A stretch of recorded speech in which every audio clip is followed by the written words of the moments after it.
industry as well. Then we have Graham McNamara, who's to my left directly, founder and director of the Drift Academy in the United Arab Emirates. And last but certainly not least, Ron Oakley, legend in the world of stunt driving, I would say. Started life as a rally driver and has been rallying for over 30 years. I know looking at Ron, that may surprise you that he's even over 30 years of age, but believe me, he is.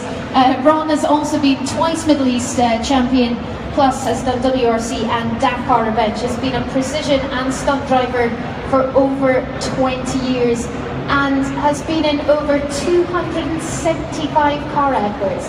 Ron, I'm not even entirely sure how you've managed to count how many adverts that you've been in.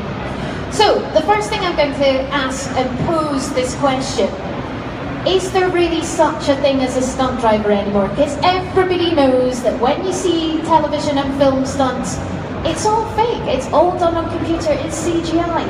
Is that really the case? Let's start with James then. James, just tell us, first off, how did you get into the automotive industry? And in particular, how did you end up doing television and film work? Well, I was quite lucky really. At the age of 16, I was got an apprenticeship to Lotus Cars, and within Lotus Cars, there is so much opportunity and you are sort of guided all the way through. You've got a great team to work with.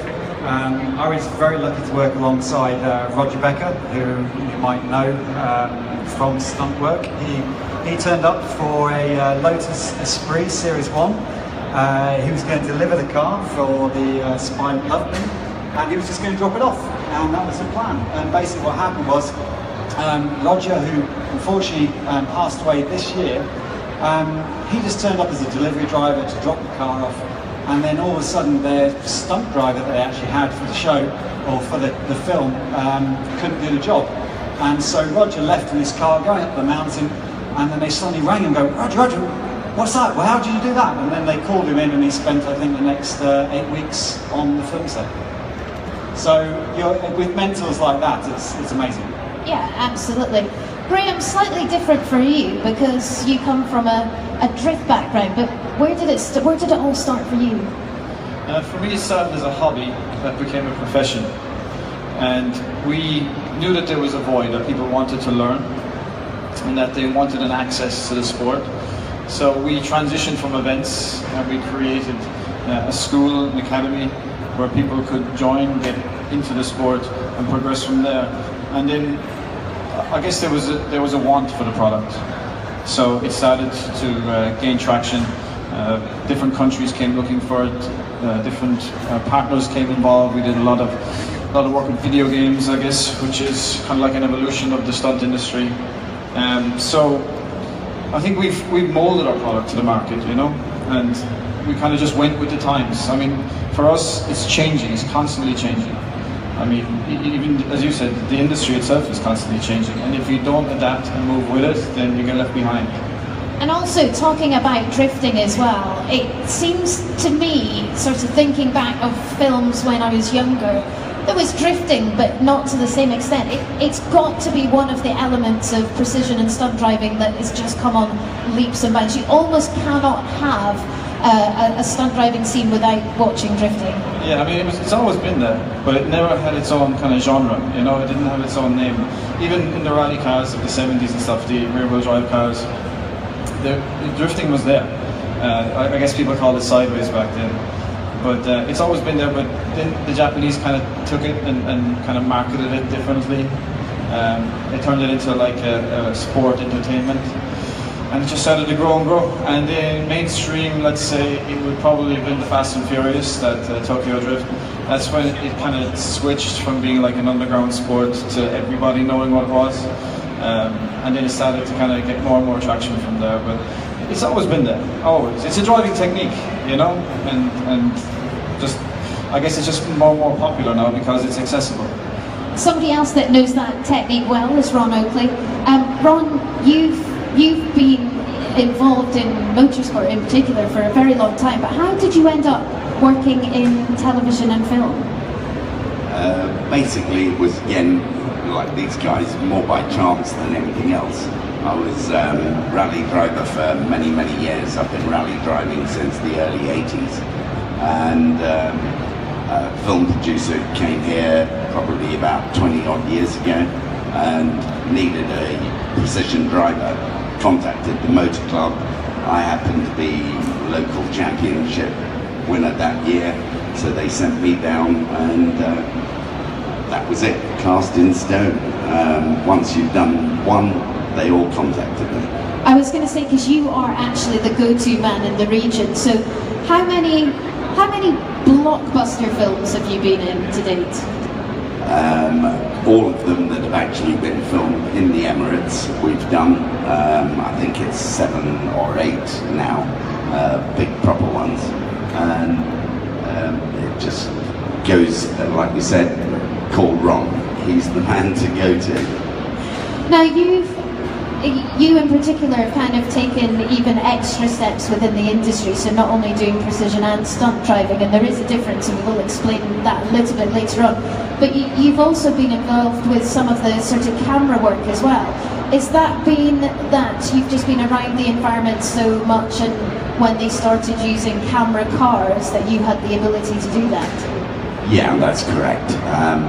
I've actually built several camera cars myself for the industry, because I know exactly what they want and how they want to film stuff, and there's a niche market. Obviously, when we were at the racetrack, then I built a Subaru with a roll cage on the outside. I remember it well. And we then go around chasing racing cars. And we've got four-wheel drive ones that go in the desert. We've got other ones that are just really smooth suspension ones. We call it Mad Max, and that goes on the tarmac road. So it's not just about, if you're a stunt driver or a precision driver, it's not just about being the person that drives the car that appears in the film, but often they will choose people who have that sort of background to do the camera work as well, which I think is really interesting. But James, what do you think are some of the elements that make a good stunt driver? Well, there's a difference. Stunt and precision, as you say. Stunt, you take your brain out and you hit it as hard as you can. Is that right, Ron? I would agree with that. Well, you have to be, a little bit crazy. Precision, maybe you think about it before you actually do it. I think that the first one is probably the most fun. Just go for it. Yeah. And if it comes out the right way up the other side, then great. If it doesn't, then it's great for video. And have you had the opportunity to do any crashes or rollovers or anything like that? We've done a few, some not planned, some planned. It's always the planned ones that I feel are better. Graham, yourself also, how many sort of television or films and television commercials have you appeared in? We've done quite a few. I worked with Ron on creating a project about where we did the fastest drift car in the world. That one was fun. We approached Nissan with a project with a crazy idea, and when we initially went to them, they obviously told us we were crazy, but then we looked at it and we saw that there might be something in it, and then an idea became something much bigger, and quite a few people got involved. Nismo got involved, and we did it here in Fujairah in 2016. And that's what I first met Ron, was on that set. And that one was a bit crazy, because when you, speed is the danger factor, one of the biggest danger factors in stunt driving. So obviously the faster you go, the more risk that's involved. And for that one, for us, when the car was pitching sideways on a runway, it was at 333 kilometers an hour. And if something goes wrong at that speed, there's not much you can do. So that's the one that stands out the most. And have you had the opportunity to do anything where you purposely had to crash or roll over? There is a point to this, believe me. We've done a few things for video games more than the film industry, but not to the extent of Ron. No, I mean he's been doing it years, so he has all the experience. Which brings me to the question, Ron. Have you ever had to do anything where you've had to purposely crash or roll a vehicle? Yes, several times. It's sometimes fun, sometimes not so fun. Some of them hurt. But like you were saying, one of the fastest and most dangerous ones that we did do was the Fajera run. Yeah. Simply because it was so fast. Okay. Normally, a lot of these stunts that we do are controlled, they're controlled speeds, and it's all safety first. And the Fajera run was safety first, but it was so fast. There is no room for error at 330 kilometers an hour, and the guy throws it broadside. And I was trying to follow him in my super fast Subaru, and we had not a chance. I think it was the furthest wide-angle shot in the world. Oh my goodness. So, 10 years ago, in fact 10 years ago about now, I got a phone call from Ron Oakley who said, "Hiya, fancy crashing a car?" And I was like, "Excuse me?" He said, "Yeah, we've got this film coming up, we need a car to be crashed." And I was going, "Why are you contacting me?" And at the time I was working at Dubai Autodrome, and there weren't any other women around doing anything on the circuit, and Ron decided that I was the best bet to go and participate in this film. So I said no a number of times, but Ron has a way of convincing you and said, "Don't worry, it'll be fine, we'll teach you everything that you need to do." When I said yes and I got the script, the first thing I saw was a 4x4 hitting a central reservation and rolling a minimum of 2 times. This was in the script.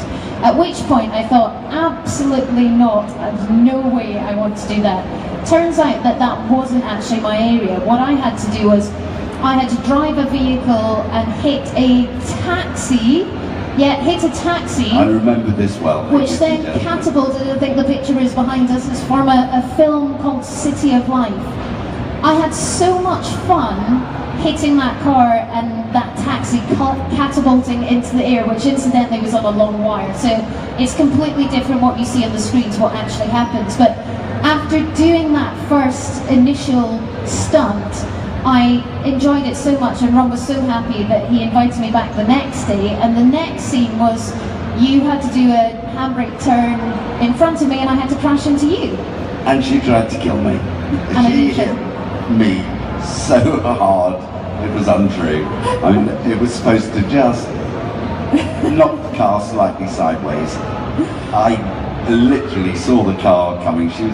I'm in a Colt Lancer, and she was in a Range Rover, and I'm there halfway across the road, and she T-bones me. Luckily, I did have the forethought to jump into the passenger seat before impact, and she hit me hard.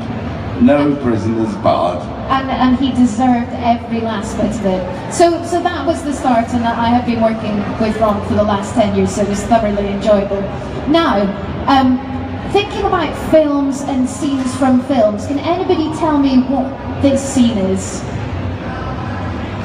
That's Fast and the Furious. I know them well. You know them well. Tell us about Fast and the Furious, Ron. It's not quite all that it looks. There's an awful lot of CGI in this one, I'm afraid. So James, is that you find? Actually, you can just see the wires if you look. I actually thought that was the split in the screen, but apparently you can see the wires. So, yeah, lots of CGI. Now, when it comes to vehicles that are used within film scenes, in fact, let's step back a minute, and we'll probably ask some of you in the audience as well. James, what would you say is your all-time favourite stunt from a film, or sequence from a film? Oh, cool. Well, that's a big one to drop in there, Alex. Well, I'll have to think about that one. Okay, yeah, go on. Favorite stunt scene? Something, I guess, that captured the imagination that you knew was kind of real. I liked the way that the new Mad Max was done, because, as you said earlier, CGI is everything now. But they were very specific in shooting that one, that it was as real as possible. For me, it was this one. This was the James Bond, old school. I remember seeing this when I was at school and thinking, wow, I want to do that. I want to. And everyone in my class also wanted to do it. But it was very, very clever in its day. Don't forget, this was all done with wooden ramps, pre-computer days, before they knew how to do it. And this was what? This was one of Spanky Spangler's setups. That's correct. Who's a gentleman who was in the industry for many, many years, and who's actually been out to this region to look at putting on a show in the past as well, with a very well-known motorcycle stuntman who was, I was going to say Eddie the Eagle, Eddie Kidd, who originally appeared in the Levi's adverts, but did a sort of similar stunt, but across a much bigger river, flying over a barge, but that's a different story. So, so Ron, what's your favourite? Is this your favourite? Yeah, I would have to say this is the most iconic, and it's also the most realistic. A lot of the modern stuff, you know that it's probably been cheated, CGI one way or another. And not all of them are, to be sure. I mean, we do some things ourselves that still surprise me. What sort of things do you do that you're surprised that is still done for real? Only a couple of weeks ago they wanted me to do drifting in a front-wheel drive Yaris. Which I'm sure James can probably do, because he is drifting. Obviously these two guys had a misspent youth like me, so I had the answer immediately. McDonald's trays. McDonald's trays. Underneath the back wheel, and that was a bit of great fun. But we actually did it for real, and we thought we would have to fake it. But a little bit of ingenuity.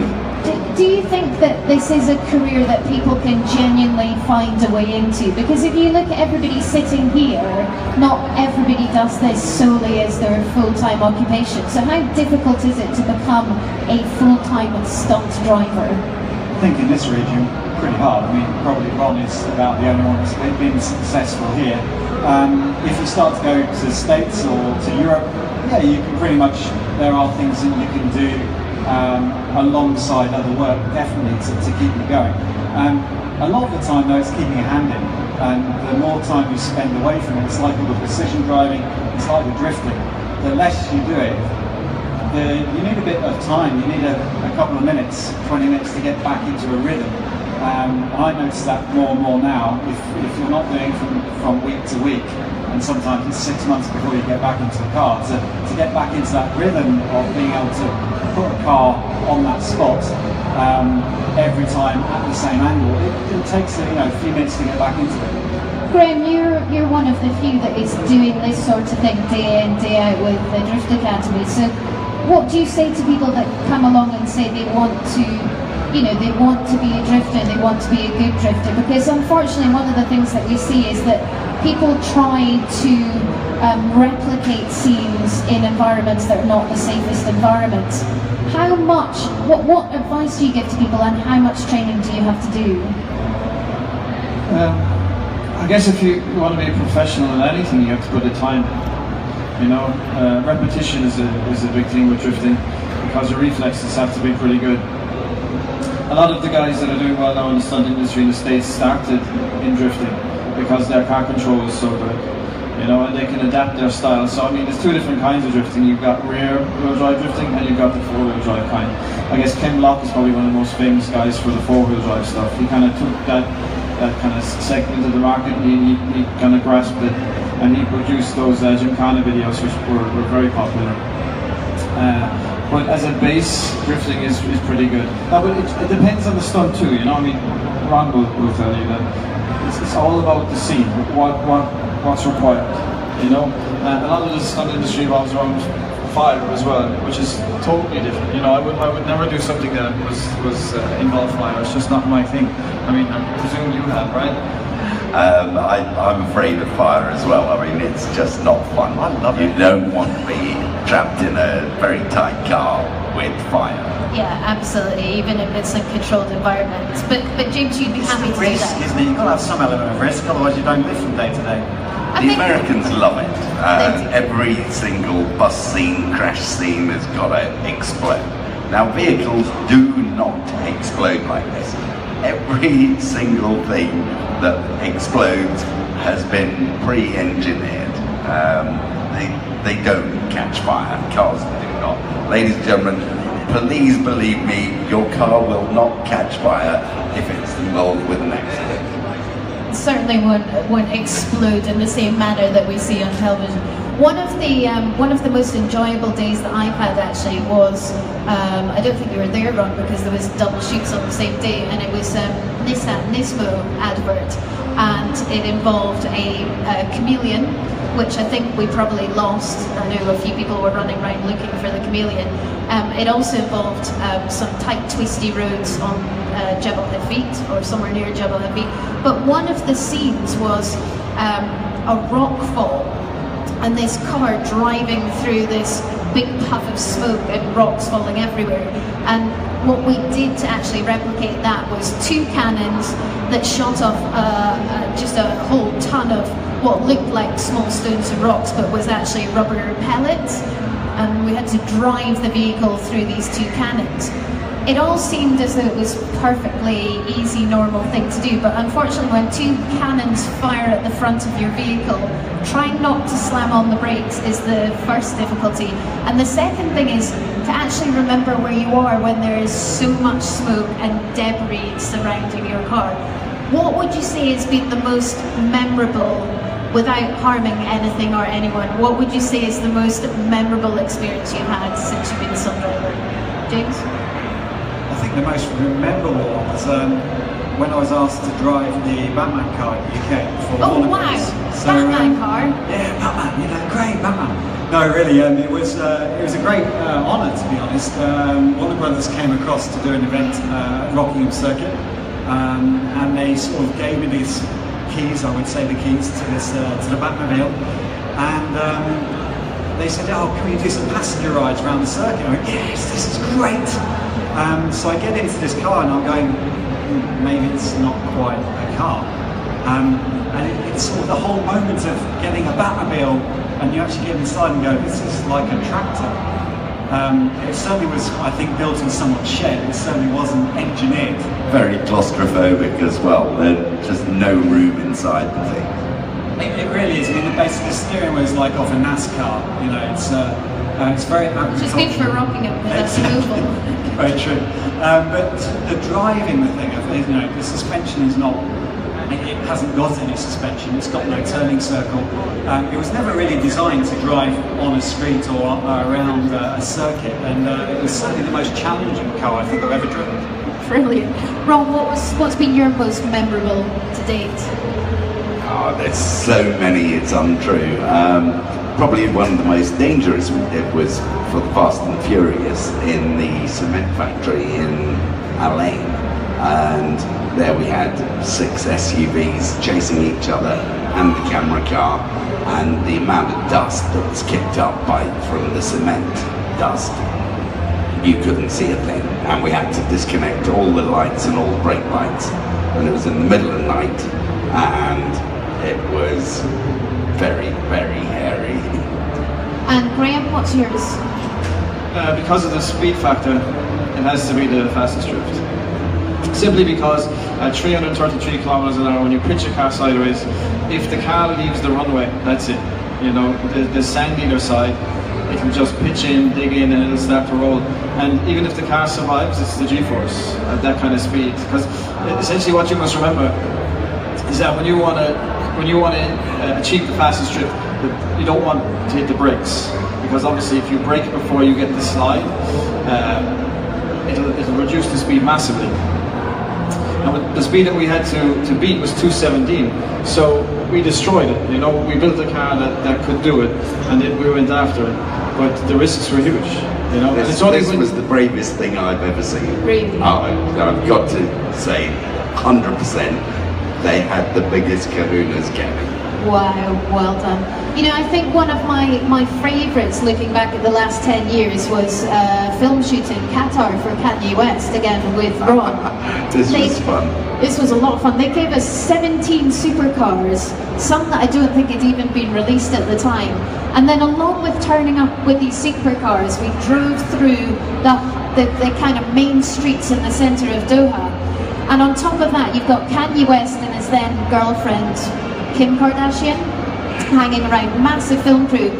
And then the best thing of all, almost the entire police force turned up in match red Porsche Panameras and GT3 RS Cup cars to do a chase sequence, and that was pretty impressive. I know I was covered in, I was done up as a local man, yeah, and everybody, we were all in black, but that was, I think you were driving the Zonda?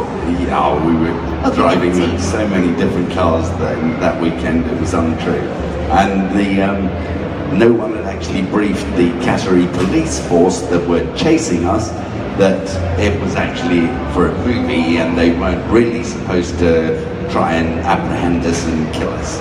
And they nearly took us out a dozen times. And there was, and all the, in Doha at the time, all the traffic lights were set up with speed traps.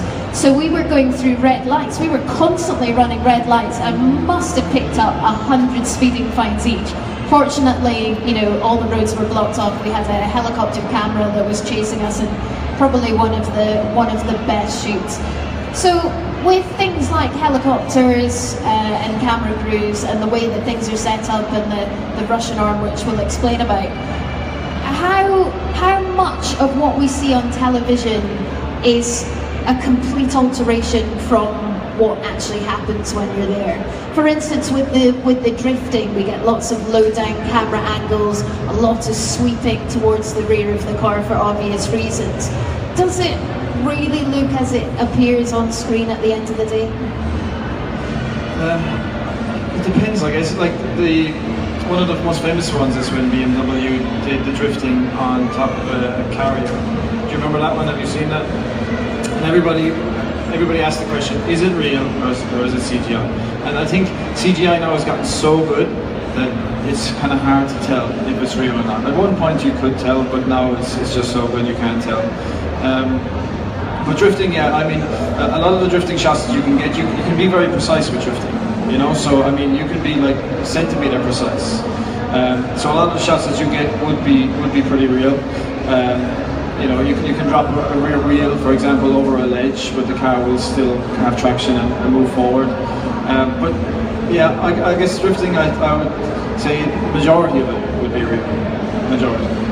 Given the choice, would you prefer to be a stunt driver or a precision driver? And the difference between a stunt driver and a precision driver, a stunt driver will do basically the big kind of rolling of the car or jumping over something. They generally tend to be stunt trained overall, so they'll do lots of different things.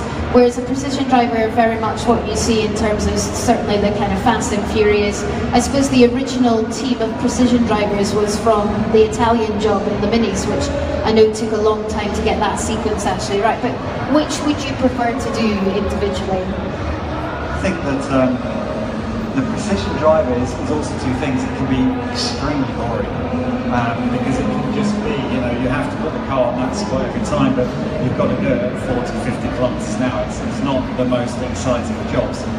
But then also precision can be, okay, you've got to be able to put it on that spot at 200 kilometers an hour sideways. That's where it gets that fun. The stunt side of things, yeah, you hit it as hard as you can and as quick as you can sometimes. So both sides are, you know, I think the elements are great. Precision sometimes can be extremely dull and you're repeating the same thing over and over again. But flip side of that is, of course, the stunts are painful. You can walk around the next day not knowing whether you're buying apples or pears. I mean, it really is horrendous, some of the G-forces that you go through. I've done both sides. I think I'm retiring from stunts. I'll stick with the precision, thanks. How's your bones? Have you broken much wrong? Surprisingly, on actual film work, no. Although in the rallying, yeah, frayed shoulder and a wrist. Luckily, that was on. Have you broken anything? Have you broken many cars? Probably in the 150, 200. Unbelievable. Rather more than most, I'm afraid. Oh, and Graham? I guess it's risk or reward, isn't it? I mean, the bigger the risk, the more the reward. So if you're at the top of your game, you're getting paid really well in the stunt industry. So it depends on how far you want to go. So let me ask you before we start to wrap up. What's your dream stunt job? You can either think of something that's already been out there, or perhaps something that you'd like to do in the future. Well, Alex, it goes back to a few years ago with Damo. The challenge is still out there. We want to do a launch on top of the Burj, and I mean, we've talked about it so much. They've played tennis on it. They've shot golf balls off it. I know then after Red Bull did put a car up there, but it was tethered. So it's one of those things that I've still put it open out there. I want to do it. I want to do an international, worldwide launch of the car on top of the... I think Jaguar dropped a car on top. They flew a car in. That was static, but they flew it in on a helicopter. Oh, Aston Martin, sorry. And Aston, and then there was also Mercedes had the CGI where they launched the guy from the car off. That one with the Mercedes. That was you, was it? Yeah. And were you actually on top of the Burj? Tried border, but the car wasn't. The car wasn't? No. So does everybody know what I'm talking about? It went viral. There was the Mercedes on top of the Burj and the guy in the seat. So just explain how that. I mean, did you get a phone call and they said, "Hi, we'd like to launch something off the top of the Burj," and you went, "Excuse me"? I'm not so sure we can say exactly what went on here because it was shot over. It was all real, and that was the whole point of the sending it viral. What, but even it was the guy done that was in, catapulted? yeah, but it was done, not that one. But it was done in sequences, and then it was done months apart. We did wreck a few cars, and people as well. They hurt themselves, and then they started again. Oh dear. So are you sure you still want to be stuntman at the moment? So James, that's yours. You want to do car launch? I'm still up for it. Whoever's going to put it up there, I'm going to drive it. But we've tried it. We've spoken to Jamira Group, and we've drawn a blank. So she's now, if you can get some contacts. 15 years we've been trying to do this now. He'll be doing it, not me. I do not like that top there. It's awfully high. Really? You don't like heights? I don't do heights. Okay. What would be your ambition of one scene that you could do, either to replicate or a new scene? Probably snow stuff because it's so spectacular, but it's nice and soft as well. Oh. You land easy. I don't know about that. It can be really hard. It can be hard. I was going to say. And soft snow, which is obviously soft, you'd sink in anyway, so it's not going to work. Graham, what would you like to replicate or try and do? Because you've obviously done almost your dream scenario anyway. I'm fascinated by 3D mapping. So there's a whole new industry opening up now where you can just take a normal floor, arena, whatever, and you can turn it into anything you like with the 3D map. So a lot of the dance shows now and stuff like that have incorporated it, and they're using it to. I think the Pearl has it, the Pearl show here in W. Anybody who's seen that will be blown away by the 3D mapping. The first in our industry now to touch on it will be the Fast and Furious show. So they're using it as well. So they're literally recreating scenes from the movie within an arena, you know, and the floor changes. It's just amazing to see it. So for me, that's the direction that I'd like to go, and I'd like to touch on that and create shows that people are kind of finding hard to believe that it's in front of their eyes. That's the power of 3D mapping. That's what's next. When we have a look at car films just films and cars on TV, how many people are actually involved? Ron, I'm going to ask you this because I remember being so surprised because at the Autogrid with James we did a couple of TV commercials or a couple of in-house productions, and it's, you know, a few people and probably more drivers and cars than there are actually production crew. But when it comes to doing film, I was so shocked how many people are actually on board when it comes to being on set. Yeah, it's really quite unbelievable. All the top movies, you're talking probably upwards of 500, and even 1,000 is not unusual. When we did Star Trek, we had over 1,000 extras. That's just the extras. There was probably another 400 or 500 crew members. So you add it all total together, you're nearly 2,000 people to shoot a scene with, I don't know, no more than a dozen people on screen. You just can't believe it needs that many people. And what sort of cameras are being used now? Because I know, I mean, for yourself, for instance, that is very high speed. So generally things are done at quite a low speed, and they can be altered in post-production. But for yourself, that must have been shot in real time. So do you know whether there was a difference in the sort of cameras that were being used at the time? I do know it was very hard to shoot. And as Ron touched on there earlier, even chasing the car at that speed, it was very difficult. Then you had health and safety, so when the car is moving at that kind of speed, they want a certain distance that everybody has to be back. So it's all long range. So, I mean, the way the HD has gone too, I mean, the cameras are getting smaller and more affordable, so you can see a lot better content, and it's easier for people to get involved in it now as well in terms of their creativity, because it's more and more affordable. I mean, going back 10, 15 years to buy a camera that you could shoot something of quality was very expensive. And now you see a lot of these guys, they're producing their own content, and they're finding a way into the industry. You know, just out of their creativity, the way they do the storyboard, the way they put it together. So a natural talent gets them noticed, and then they get picked up. So it's easier to get involved now in terms of the shooting side. Digital's made a big difference, a huge difference.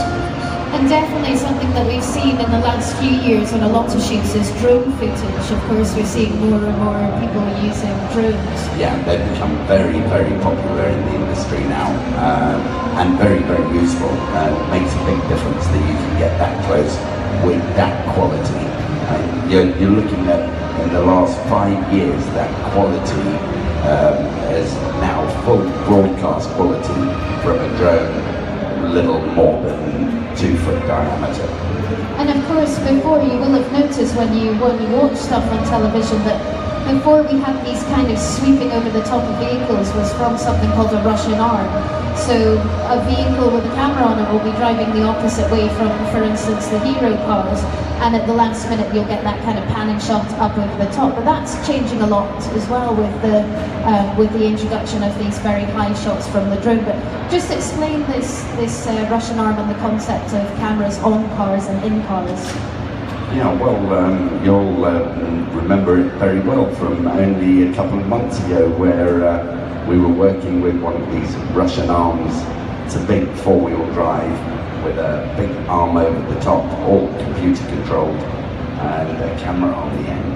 Now, these guys operating this can be extremely precise, and we normally drive underneath them, next to them, and they pull the cameras up at the last minute. And they did this on a recent film shoot where the lady opposite me managed to actually dent a car. Not just one, about 5 cars. So yeah, and that is something to actually bear in mind. As a twist of my own fault, although I'm actually going to blame Ron because I heard his brakes first. But one of the things on modern vehicles is with all and James will know this as well, with all the safety features on modern vehicles, that can be a massive hindrance when you're trying to do something for film or TV. And in this instance, it was a case of the camera coming towards the front of the lead car. The car actually picked it up as a pedestrian, but the pedestrian recognition came in and of course slammed the anchors on, so you've got a row of like 5 or 6 cars that are driving, what? Yeah, we were doing about 80, 90 kilometers an hour and about 3 or 4 foot apart, and I was in the lead car, so technically it's my fault. I think you braked. I think as what I went was you braked. underneath the camera, my car just went into full lockdown. The car behind luckily had the same system on, so that stopped itself as well. Next car back was pretty lucky, I think, and then Alix was involved with the carnage further back, but nobody had a chance. It was so close, and that was caused by technology. Technology was very smart, but sometimes you've got to understand exactly what it does, and nobody had told us about this. So there we go, the downfalls of working as a precision or stunt driver.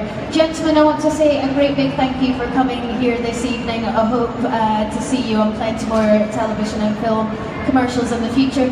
Anybody got anything coming up of excitement that we can look out for?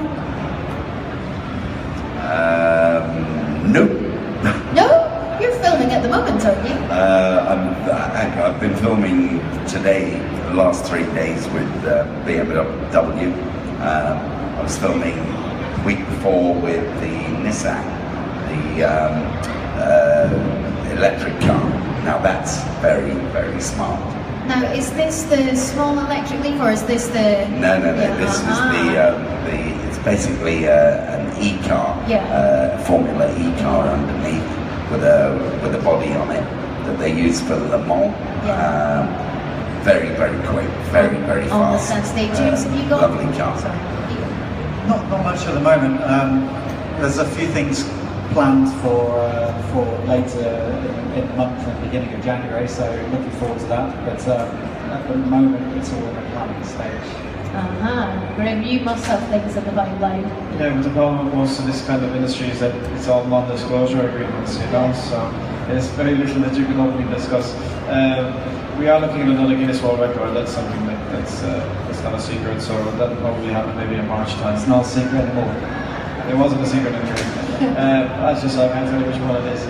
But yeah, I mean, it's usually when you create something like this, you want it to have maximum impact, so you want to just release it in one go, rather than having it leak out slowly, you know. And that's one of the big problems I think with the industry now is that everybody has a camera. So trying to shoot something under wraps now is very, very hard, you know, very hard. It's almost impossible to shoot and to keep everybody offset. There's always going to be something linked. Well, I'll tell you what, I'm sure there's some people out there who would be interested in getting involved. So, any questions in particular from the floor then? This gentleman at the front, who looks like a drifter already. How are you? Good. My name is Abdullah, professional car racer. I want to ask the stunt man question about that. Yeah, correct. So, for me, like, I love to be a stunt man more than drifter or car racer. But there is no schools, there is no one to instruct you. Like Graham, you have like academy, you give people chances to learn the drifting, to get their dreams come true, you know. But stuntman, I don't know. Yeah, it's very difficult. Unfortunately, in the Emirates here, there is so little call for proper stuntman. Maybe in the last 10 years, we have had called for no more than 6 times. So there's just no call for a stunt school or anything else. I've actually got one young lady that I sent to stunt school in Australia for 6 months just to learn stunts. So she then learned everything from motorbikes to falling off buildings and other things. There is not enough market, I'm afraid, here to have a proper dedicated motor stunt school. But you got the talents. Are you gonna waste it like that, or gonna make some people grow up, you know, to continue your career? I would agree with you that there is a need for something like this, but you have to have an end use. Somebody must want to pay for you when you are a qualified stunt driver, to pay for your schooling and other things. If there's no real market for it here, it's very difficult for chicken and egg. Who's going to be brave enough to create the market or to train the people first? I think there's certainly a couple of schools. You know, you can go to school, so you could go to America, you could go to Europe, and you will get a basic 1 week course. And of course, you know, I was going to say the start is obviously with drifting, because that's one of the most useful techniques that you could learn. Autodrome, obviously, so you can handle the car at speed, you can handle the car technically. The last little bit is to actually learn rolling the cars and things like that. That's a very small portion. That bit is just being extremely brave. If you understand all the technical capabilities of a vehicle, from racing and drifting, then you're 3/4 of the way there.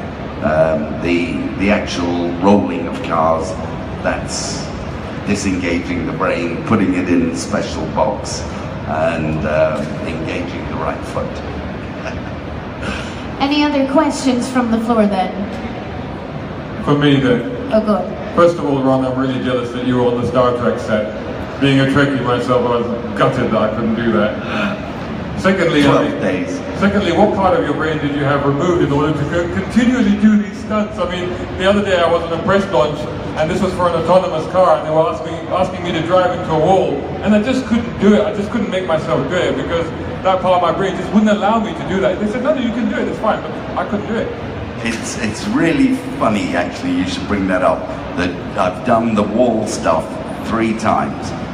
Once was with even though it's only a pulley wall, extremely hard. The worst one is a mirror, that I had to drive into a mirror and smash through the mirror, and that, I touched the brake. I just couldn't do it. It's like driving into just like head-on collision. And that was really bizarre. Which is strange, because you said to me when I had to hit the vehicle, you said just disconnect, just don't think, and there was like a minimum speed that they wanted. They wanted to keep pushing the speed up, and I did a couple of practices where we were braking short of the vehicle, but at the actual impact, it was just a case of you've got to do it, so just kind of do it. And even with the safety systems on the, remember when Volvo launched the XC60, we did a lot with that, and yeah, I think once you've done it once or twice, you can kind of train yourself to disengage the brain. Yeah. Actually, you talk about what stunt somebody would like to do. I'd love to drive to a showroom window. I've seen that in so many movies. I'd just love to do it. One final question for me then. I really like old chase scenes. You know, you can go back to Bullet and even like Bandit. Newer movies and newer cars in newer movies don't quite connect. You know, I don't quite get that emotion. And the question that I really want to ask, is that because it's CGI, or is that because the cars just don't behave the way the older cars used to behave? And that question is for all of you guys. But look at the new Mad Max. I mentioned it there earlier. I mean, that was a throwback. But they were using classic cars, right? Yeah, I mean, but every car had its own character. So that's why a lot of people fell in love with that movie, because it was, you know, it was very specific. Even the time, the planning that went into it. I mean, I think the cars had their own following. It's character, like you said.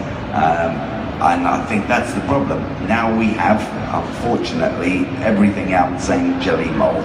All cars look and act very, very similar these days. They're all great, but they're all very similar shapes. They've lost an awful lot of character. The old days, they had character. I mean, look at the iconic Porsche there. That is classic. That, if that was in a movie today, would still be a classic. Everybody would flock to it, just because of the shape.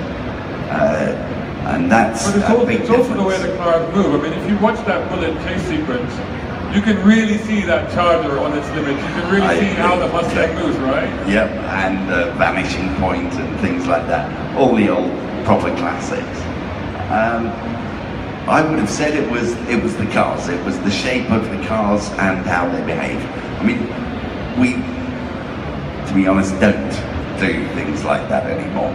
It's all done at slow speeds and speeded up in post. I could go on all night, but I probably shouldn't, because we're running out of time. I was going to say, guys, listen, thank you so much for joining us this evening. Best of luck for any upcoming events. So thank you very much once again to James Burnett from Drive Dynamics, Ron Oakley, who's just kind of a legend, so we can't point you in any direction, and Graham McNamara from Drift Academy in the UAE. Ron, I just want to point out that you've got odd socks on. Thank you very much. Enjoy the rest of the show. We'll be back tomorrow from 2 o'clock for Tech Talks. Don't forget to join us in the evening and keep up to date with all the social media from Dubai Motor Show, which will give you the latest news and information, and of course times on Ignition Live.